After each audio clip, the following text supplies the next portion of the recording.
Are you being boiled alive? Picture this. You're in a relationship and it's like you're chilling in a hot tub. At first it's all cool, right? But there's the thing. Sometimes that hot tub starts heating up and you don't even notice. Maybe your girl's always checking your phone or she's cutting you off from your boys. You might think, oh, I can handle it. And you keep adapting, but that water is getting hotter and hotter. Before you know it, you're in too deep. You're stuck in a toxic relationship and you feel too weak to get out. Don't be that guy who stays until he's cooked. Remember, it's not the boiling point that gets you. It's not jumping out when you first feel the heat. Here's your tip for the day. Don't keep adapting to bad situations. Toxic relationships, fake friends, soul-crushing jobs, they're all just hot water ready to boil you. Jump out while you still can, king. Your happiness is worth it. Don't let anyone or anything slowly cook your vibe. Stay cool, make the leap, and find someone who keeps the water just right. What's up, YouTube? It's your girl coming at you with some real talk about relationships. Have you heard of a pressure cooker? Well, today we're going to talk about how your relationship might be turning into one without you even noticing. Stick around, because this could save your life, or at least your sanity. Picture this. You meet this girl, and it's like fireworks. Everything's perfect. You're vibing, she's laughing at all your jokes, and you're thinking, this is it? I've hit the jackpot. But here's the thing. Sometimes that perfect start is just setting the stage for some real drama later on. It's like jumping into a hot tub. At first it feels amazing, right? But what if that water starts heating up so slowly you don't even notice? How do you know if you're in a relationship that's heating up in all the wrong ways? Let me break it down for you. Maybe your girl is always checking your phone. At first you think, oh, she really cares about me. But that's not care, that's control. Or maybe she's slowly cutting you off from your boys. I just want to spend more time with you, she says. But before you know it, you haven't seen your crew in weeks. These are red flags, my dudes. But here's the crazy part. So many of you just ignore them.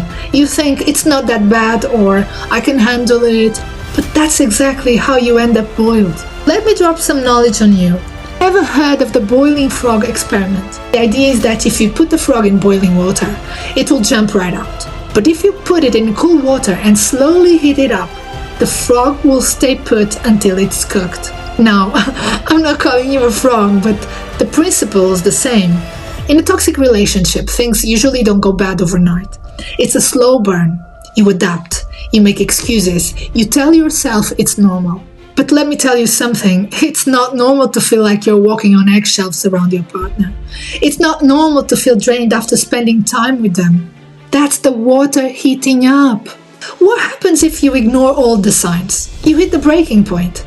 This is when you wake up one day and realize you're not even the same person anymore. Maybe you've lost touch with all your friends. Maybe you've given up on your dreams because they didn't fit with what your partner wanted. Maybe you're stuck in a job you hate because your girl told you to take it. And the worst part? By this point you might feel too weak to get out. You've been simmering for so long that you don't even remember what it feels like to be happy. But listen up, because this is important. It's not the boiling point that gets you. It's not jumping out when you first feel the heat. You've got to trust your gut, dudes. If something feels off, it probably is. Don't wait until you're in too deep. Here are some things to watch out for. Does your partner respect your boundaries? Do they support your goals and dreams? Can you be yourself around them, or do you feel like you're walking always on eggshells? Do they encourage your other relationships or try to isolate you?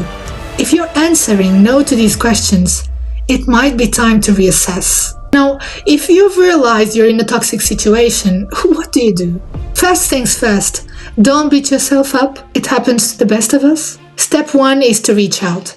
Talk to your friends, your family, anyone you trust. Toxic relationships thrive on isolation, so break that cycle. Next, set some firm boundaries. If your partner can't respect them, that tells you everything you need to know. And remember, living a toxic relationship doesn't make you weak. It makes you strong. It takes guts to walk away from something that's not serving you. If you need help, don't be afraid to seek it.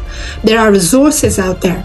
I'll drop some links in the description. How do you avoid jumping from one pressure cooker to another? It's all about knowing what a healthy relationship looks like. In a good relationship, you feel supported, not controlled. You can be yourself without fear of judgment. Your partner encourages your growth.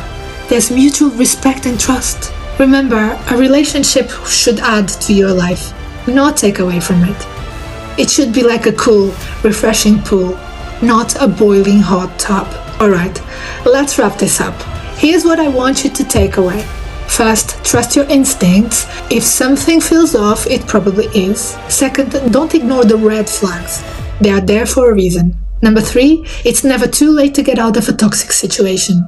And number 4, your happiness matters. Don't let anyone slowly cook your vibe. Remember, my kings, you deserve someone who keeps the water just right. Someone who lifts you up, not holds you down. That's all for today. If this video helped you out, smash that like button and hit subscribe for more real talk. Drop a comment if you got any questions or experiences to share. Next week, we are talking about how to level up your confidence game. You won't want to miss. Until then, stay cool, make the leap if you need to, and remember, you're worth it.